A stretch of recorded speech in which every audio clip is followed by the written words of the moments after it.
Hi everyone. आज जरी 15 ऑगस्टची सुट्टी असेल ना सगळ्यांना, तरी मला वाटतं आपल्याला डबलच काम असतं. तसंच माझ्यासोबत सकाळी सकाळी झालेलं. मी नाश्त्याला आमच्यासाठी पोहे बनवलेले, पण प्रत्युषला काही पोहे आवडत नाहीत म्हणून त्याच्यासाठी परत उपीट बनवलं. आणि या एका गोष्टीशिवाय आमचे काही दिवस म्हणजे जातच नाही आहे मनूशिवाय.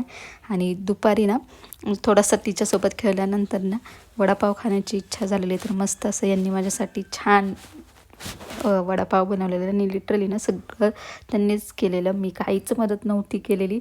इतके मस्त वडापाव जे आहेत बनवलेले.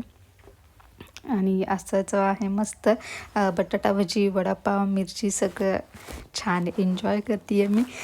आणि आज सगळ्यांना जरी सुट्टी असेल ना, तर मला अजिबात सुट्टी नाही आहे. इवन ती कधी नसतेच म्हणा मला सुट्टी कोणत्याच सणाला वगैरे. तर आज पाणीपुरीची गाडी लावायचीच आहे, त्याची तयारी करते आहे मी. ते गोड पाणी, तिखट पाणी सगळं जे आहे बनवून घेणार आहे.